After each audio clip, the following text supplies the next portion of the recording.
All right, let's dive in. Today we're tackling a listener question, one that goes to the heart of how the US government works. You wanted to know basically how does power play out between the president and Congress? And we're zeroing in specifically on lawmaking. Who gets to make the laws and also who controls all those officials, the people in charge of actually making things happen. So we've got a whole stack of constitutional law stuff to dig through, but don't worry, we're going to make this interesting promise. Yeah, it really boils down to one of the most important things about the U.S. system, that whole balance of power things, like a constant back and forth to make sure no one person, not even the president, gets too much control, you know? Right, because that's how you end up with problems. So the source material, it actually uses this kind of funny analogy about baking a cake to explain how lawmaking works. So imagine Congress, right, with the House and the Senate, those two chambers, they're like the baker and they're the ones gathering all the ingredients, figuring out the recipe. That's what we call bicameralism, meaning both the House and the Senate have to agree on what goes into the law before it even gets to the next step. Exactly. Then you've got the president, and they're kind of like the taste tester. They get to decide if the cake, or in this case the law, is actually ready to go if it's baked right. That's called presentment. They can either sign the whole thing into law or they can veto it, which is like saying, nope, back to the kitchen. Okay, so that makes sense, but I'm guessing things don't always go perfectly smoothly in this bakery, right? Like, what happens if someone tries to sneak in extra sugar or change the oven temperature without everyone agreeing? That's where the Supreme Court steps in, right? Like, Right. they're the ultimate judges of the bake-off. You got it. The Supreme Court, they're there to interpret the Constitution, make sure everyone plays by the rules, sticks to the recipe. And there are actually some really big cases, landmark decisions, that show how the court has stepped in to protect this balance of power, to make sure no one goes rogue. Oh, legal drama. Okay, so which cases are we talking about here? Give us the highlights. Well, one that really stands out is INS v. Shada from 1983. Basically, Congress tried to deport someone using this thing called a one-house veto. Like, hey, the House agrees, that's good enough for us. But the Supreme Court, they were like, hold on a second. You can't just bypass the Senate and the president like that. Yeah. It was a big deal because it showed that even if it's inconvenient, you got to follow the process, the recipe that's laid out in the Constitution. Wow, talk about a reality check for Congress. So what you're saying is the court was like, no shortcuts. Both houses got to be on board, and the president gets their say, too. Exactly. And then, just a few years later, there was another big case, Clinton v. New York in 1998. This one involved President Clinton trying to use something called a line item veto. Imagine you could take the cake and just eat the parts you like, toss the rest. That's kind of what he was trying to do, canceling specific parts of a law he didn't like, but keeping the rest. So he wanted to have his cake and eat it, too. That's pretty bold. Yeah, it was. Yeah. But again, the Supreme Court stepped in and said, nope, not how it works. Yeah. They basically said the president can't just cherry pick parts of a law. You got to take the whole cake or leave it. And again, it all comes back to that core idea of checks and balances, making sure no one person has too much power. Right. Got to make sure that power is spread out. So, okay, we've talked about making the laws, but what about all those folks the president gets to appoint? The cabinet members, advisors, all those VIPs, you'd think he could just fire them whenever he wants, right? It's his team. But our source material suggests it's not that straightforward. It's definitely not a simple you're fired situation. Firing people in the government, it gets complicated because there are different types of officials and there are different rules for each type. You've got principal officers, like cabinet members who are really close to the president and have big responsibilities. And then you've got what are called inferior officers who have more specific jobs, more focused roles. So I'm guessing this is where Congress gets back into the picture. Do they have any say in who gets fired? Or is it a total presidential free-for-all? Ooh, it's not a complete free-for-all. The president usually has more freedom with those principal officers, the bigwigs. Yeah. But Congress, they can put limits on how inferior officers get fired. A lot of times they make it so the president has to have a good reason, a real cause to fire someone. It's a way to prevent, someone getting fired just because the president doesn't like them personally. So it's like a safeguard against someone getting axed just because they rubbed the president the wrong way or for some political reason. That makes sense. But I can see how this creates some tension, right? The president wants to be able to manage their team, but Congress wants to make sure there's accountability. Exactly. And that tension, it's actually led to some pretty interesting legal battles over the years, some real showdowns. And guess who often ends up having to settle those fights? You guessed it, the Supreme Court.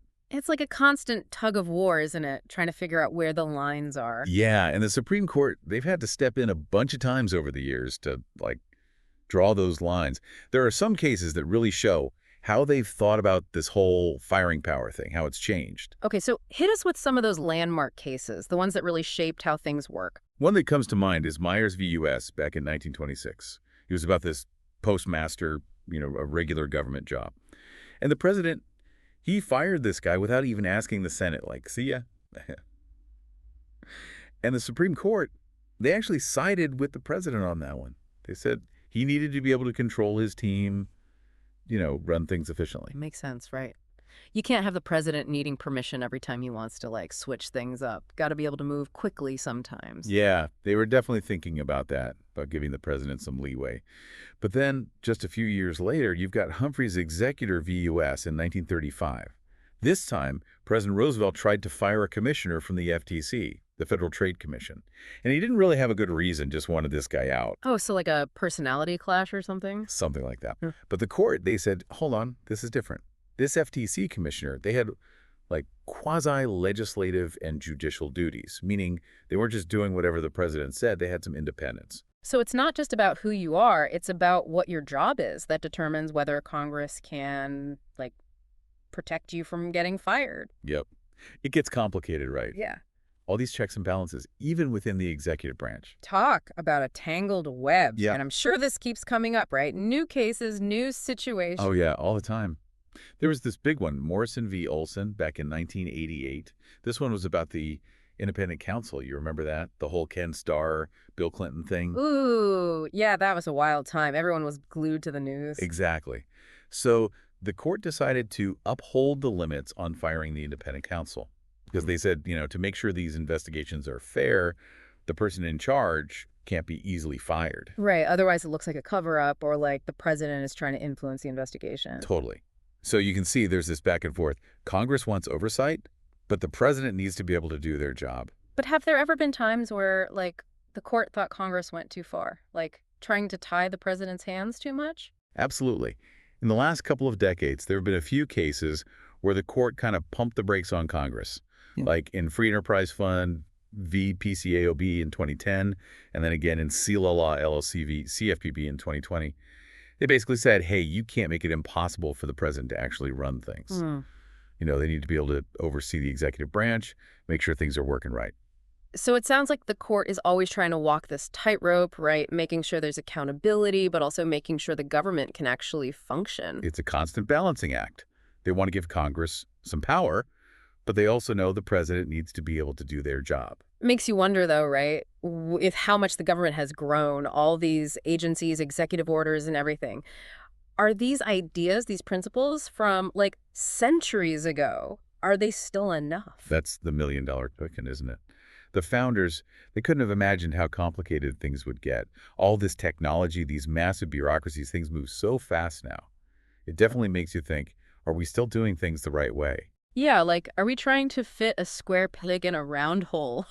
Trying to use old rules for a whole new game. It's a debate a lot of people are having.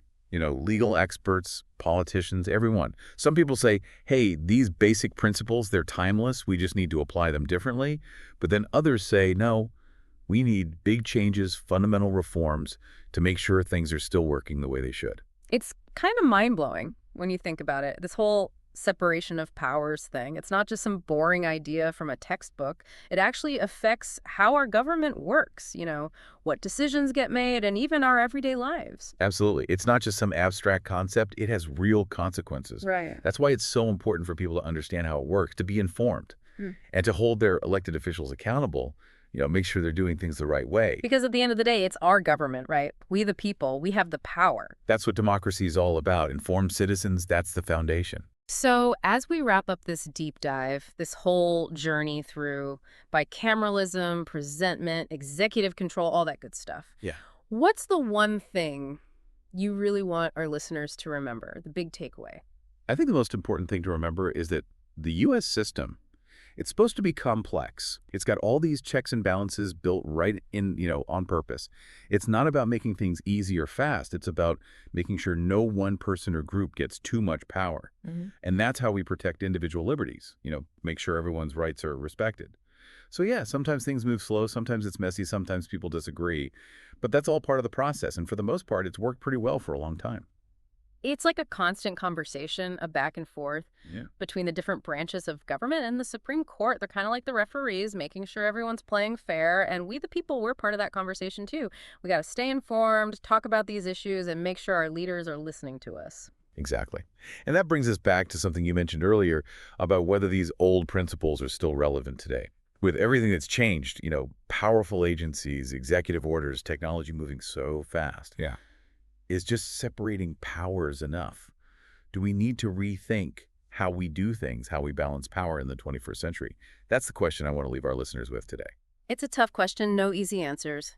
But by talking about it, by thinking critically, by demanding more from our leaders, we can all help shape the future of our government, make sure it truly represents those core values, liberty, justice, accountability. That's what it's all about. Thanks for joining us on this deep dive. And until next time, keep asking those tough questions and never stop learning.